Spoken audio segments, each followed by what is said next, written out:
Puji Tuhan saudara yang diberkati Tuhan. Hari ini kita bersyukur kepada Tuhan. Tuhan baik bagi kita.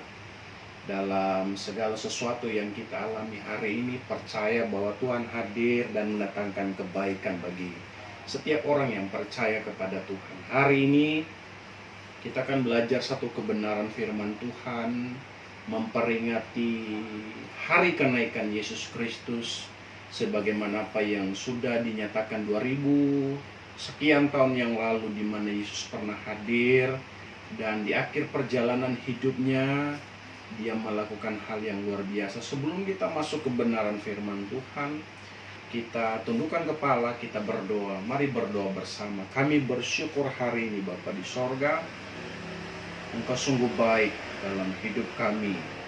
Di tanggal 21 Mei 2020 Kau masih izinkan kami memperingati, merayakan hari kenaikan Yesus. Kami percaya banyak hal yang pernah Engkau lakukan dalam hidup kami di dalam dunia.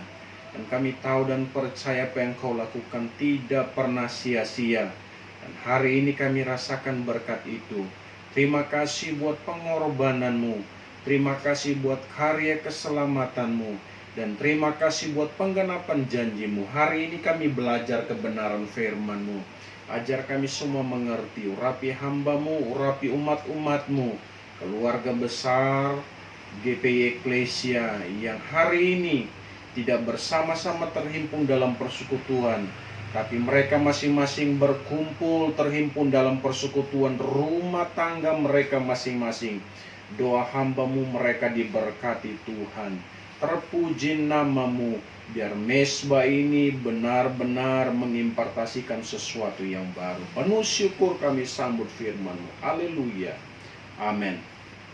Baik saudara yang diberkati Tuhan, hari ini 21 Mei 2020 kembali kita memperingati peristiwa besar yang pernah Tuhan lakukan dalam hidup manusia selama ia ada di dalam dunia, yaitu peristiwa ia naik ke sorga. Dan apa yang terjadi merupakan satu penggenapan firman Tuhan. Percaya dari tempat ini, di rumah saudara masing-masing, saudara akan diberkati melandasi kebenaran firman Tuhan. Lewat hari kenaikan Yesus Kristus, kita akan belajar satu kebenaran firman Tuhan. Buka Alkitab kita dalam Kisah Para Rasul pasal 1 ayat yang keempat sampai ayat yang ke-10. Kisah Para Rasul pasal 1 ayat 4 sampai ayat yang ke-10. Saya akan baca bagi kita semua, saudara akan diberkati Tuhan. Demikian firman Tuhan. Pada suatu hari ketika ia makan bersama-sama dengan mereka, ia melarang mereka meninggalkan Yerusalem dan menyuruh mereka tinggal di situ menantikan janji Bapa. Yang demikian katanya telah kamu dengar daripadaku. Ayat yang ke-6, ayat yang ke-5. Sebab Yohanes membaptis dengan air, tetapi tidak lama lagi kamu akan dibaptis dengan Roh Kudus. Ayat 6. Maka bertanyalah mereka yang berkumpul di situ, Tuhan, maukah Engkau pada masa ini memulihkan kerajaan bagi Israel? Jawabnya, Engkau tidak perlu mengetahui masa dan waktu yang ditetapkan Bapa sendiri menurut kuasanya.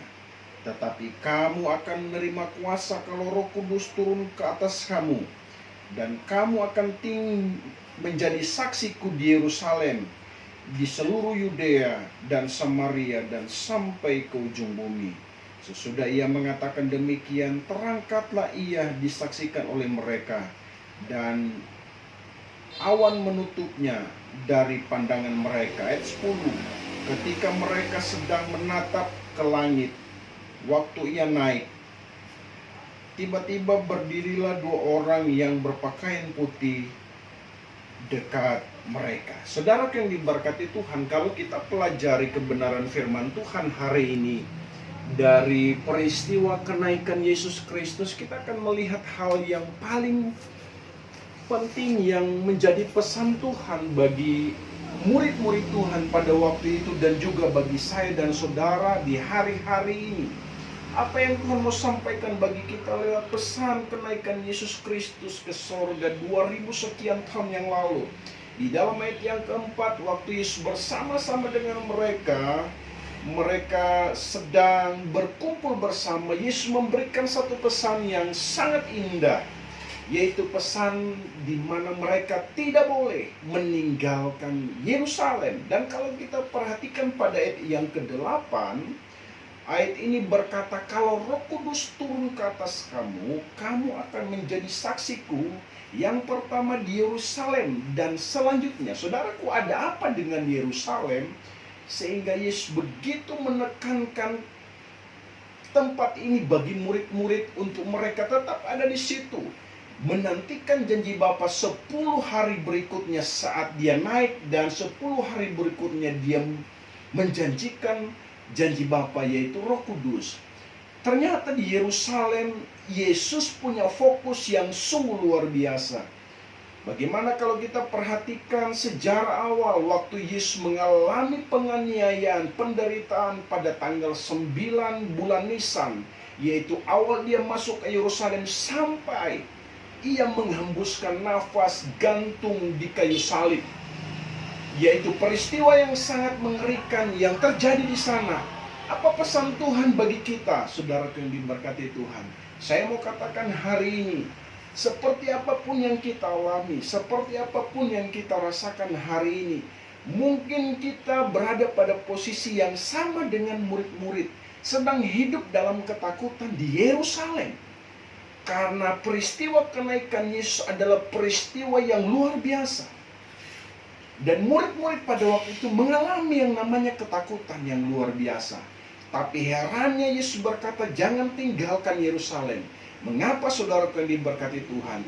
Percaya bahwa kalau Roh Kudus turun atas orang percaya, justru di tengah ketakutan mereka, di tengah kekhawatiran mereka di Yerusalem, Roh Kudus akan memperlengkapi mereka menjadi saksi bagi nama Tuhan. Hari ini kita sudah tahu bersama bahwa dunia di mana kita tinggal sedang mengalami goncangan, yaitu wabah virus corona. Apa yang terjadi di Yerusalem bagi murid-murid berbeda juga dengan terjadi di tempat ini, di tempat kita tinggal. Tapi percaya bahwa Yesus sudah memberikan Roh Kudus. Yesus sudah mengutus Roh Kudus. Roh Kudus sudah dicurahkan. Untuk apa kita cemas? Untuk apa kita takut? Namun hal yang paling pertama yang harus kita lakukan adalah hiduplah dengan bijaksana. Hiduplah dengan hati-hati. Agar supaya apa? Saat ia datang kembali, ia datang kedua kali. Dia datang sebagai hakim yang akan memisahkan lalang dan gandum, domba dan kambing, sehingga saya dan saudara akan luput pada hari di mana Tuhan akan menyatakan kuasa-Nya. Percaya kebenaran firman Tuhan. Jangan pernah khawatir. Perbanyak hubungan kita dengan Tuhan. Bangun mesbah doa. Perbanyak perenungan kebenaran firman Tuhan. Itu menjadi pondasi utama. Itu menjadi pegangan utama kita menghadapi sesuatu yang tidak menentu hari-hari ini.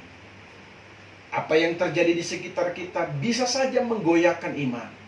Tapi kebenaran firman Tuhan, sebagaimana apa yang disampaikan Tuhan kepada murid-murid hendak ia naik ke sorga, ia berkata, jadilah saksi di Yerusalem, di tempat mereka mengalami aniaya, di tempat mereka mengalami kesukaran, di tempat mereka mengalami kesulitan. Justru di sana mereka harus menjadi saksi.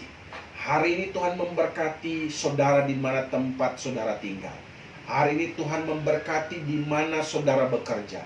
Hari ini Tuhan memberkati di mana saudara melakukan aktivitas. Percaya bahwa Tuhan bersama dengan kita, dan janjinya ia menyertai kita sampai pada kesudahan zaman. Tundukkan kepala, kita berdoa. Kami bersyukur hari ini kepadamu ya Tuhan. Engkau sungguh baik, sangat baik, teramat baik bagi kami. Umat-umat-Mu yang dalam keadaan bergumul hari-hari ini, yang dalam keadaan ketakutan hari-hari ini, biarlah Tuhan melindungi.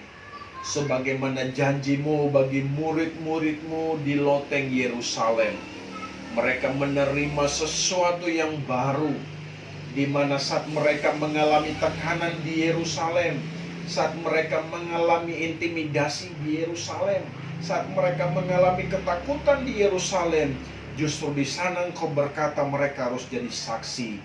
Dan Tuhan perlengkapi mereka mulai dari tempat di mana mereka mengalami ketakutan. Hal yang sama hamba berdoa buat umat-umat-Mu. Di tengah menghadapi wabah virus corona, ada banyak kegentaran, ketakutan terjadi hari-hari ini Bapa di sorga. Tapi kami yakin dan percaya sebagaimana janji-Mu, Engkau menyertai kami sampai kesudahan zaman. Hal itulah yang menjadi kekuatan kami. Berkati keluarga demi keluarga, berkati pribadi lepas pribadi. Dalam segala apapun yang mereka kerjakan, Tuhan buat berhasil. Balas berkat berlipat kali ganda dalam hidup mereka. Kami bersyukur, yang lemah Tuhan kuatkan, yang sakit Tuhan sembuhkan, yang bimbang Kau pertetapkan, yang lemah, yang berputus asa, Tuhan Allah sumber kemenangan bagi mereka. Terpuji nama-Mu, cukupkan segala sesuatu yang dibutuhkan Tuhan. Perlengkapi mereka dengan sesuatu yang luar biasa. Ini doa kami Bapa di sorga. Walaupun kami tidak saling bertatap muka, oleh karena harus juga bijaksana menyikapi apa yang terjadi hari-hari ini. Namun walaupun kami bersekutu di rumah kami masing-masing, doa kami akan memberkati, memulihkan, menguatkan umat-umat-Mu. Ini doa kami, keberkatan menjadi bagian umat-umat-Mu yang meresponi firman Tuhan. Dalam nama Yesus kami berdoa, berterima kasih buat segala karya-Mu yang ajaib. Haleluya. Amin. Tuhan memberkati kita semua. Selamat merayakan, memperingati hari kenaikan Yesus Kristus. Tetap kuat percaya Yesus bersama dengan kita. Shalom, Tuhan memberkati.